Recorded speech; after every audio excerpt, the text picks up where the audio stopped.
Est-ce que tu crois au destin? Comme si tout était écrit d'avance, qu'on suivait une sorte de trajectoire. Ouais. Et qu'on pourrait rien changer. À moins de faire... un truc complètement imprévisible et irrationnel. Un truc comme quoi? Un truc improvisé, que tu devrais pas faire, que t'aurais pas dû faire, mais que t'as bien fait de faire parce qu'au final, ça t'a amené ailleurs. Et tu regrettes pas. Un truc comme ça.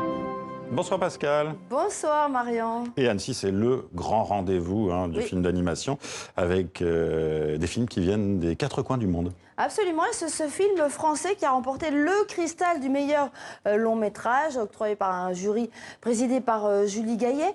Alors, J'ai perdu mon corps connaît une carrière pour un film d'animation assez particulière, puisqu'il a déjà reçu le grand prix de la Semaine de la critique à Cannes, et c'est la première fois qu'un film d'animation a reçu ce prix. Alors, Nicolas Georges, qui était notre envoyé spécial à Annecy, a rencontré son réalisateur, Jérémy Clapin.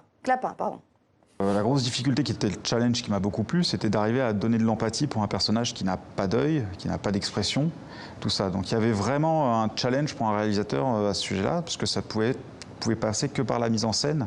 Et évidemment, le langage corporel aussi de cette main, qui devait être capable de se comporter pas juste comme la main de la famille Adams, par exemple, qui devait proposer d'autres richesses de posing. On pourrait dire qu'il y a des plans où la main, elle s'assoit. C'est bizarre de dire qu'une main s'assoit. Quelquefois, l'index pouvait se transformer en jambe, ou voilà, elle a quelque chose de métamorphe et qu'il fallait utiliser pour rendre ça ludique et nouveau. Du théâtre maintenant, Pascal, Oui. avec la pièce de Joël Pomera, Créa-Monstre, et reprise à Paris, au théâtre de la Porte Saint-Martin. Une pièce que vous avez aimée. Absolument, alors c'est 4h30 dans une salle de théâtre, je vous assure qu'on ne s'ennuie pas une seule minute. Joël Pomera nous emmène au cœur de la Révolution française, au cœur des débats des États généraux qui vont devenir l'Assemblée nationale que nous connaissons. Les débats entre à la fois le tiers-État, donc le peuple, la noblesse, le clergé et Louis XVI. Louis XVI, magnifiquement interprété par un comédien belge qui s'appelle Yvan Juliard. La pièce a été créée en 2015, vous l'avez dit, en Belgique, à Mons, et elle est reprise à Paris. Et je vous assure, ne la manquez pas, vous avez jusqu'à fin juillet. Alors, nous avons rencontré le metteur en scène et l'auteur, Joël Pomera, et Louis XVI. Bonsoir Versailles!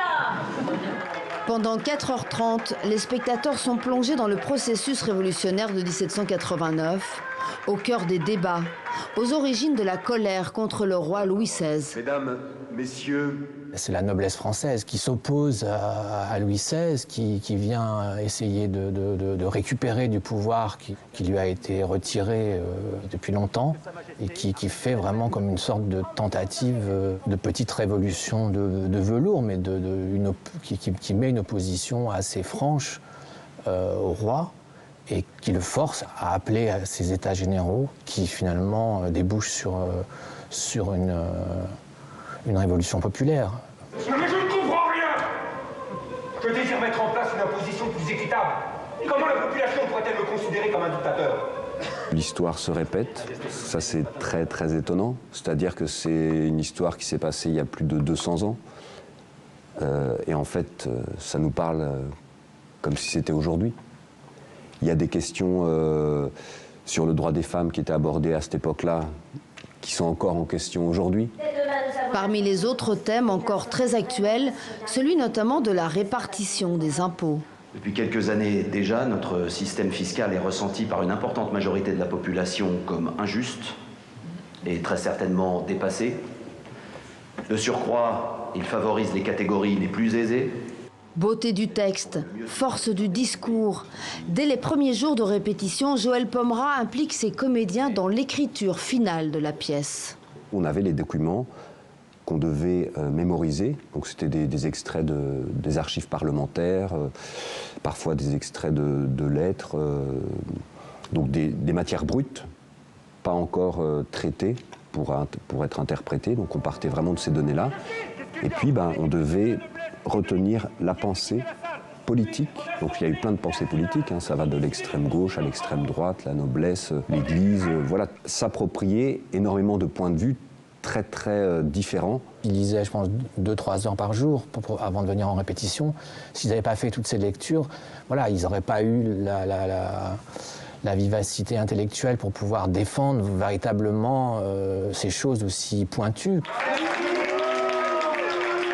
Finalement, le spectateur s'implique lui aussi. Devenu membre des États généraux à part entière, il peut à tout moment prendre la parole et participer à la révolution. Mesdames, Messieurs, je proclame l'Assemblée nationale instaurée dans ses pleins droits. Tous ces membres prêteront à cet instant le serment solennel.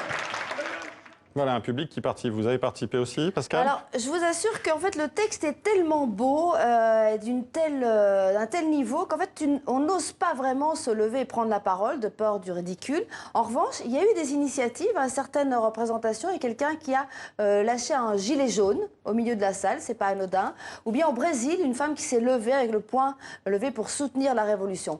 Donc la participation est limitée, on applaudit, on crie, etc. Mais voilà. Et sinon, donc, allez la voir et puis on attend la suite. Évidemment. Voilà. Allez, on vous retrouve mardi dans le 64 minutes, Pascal. Absolument.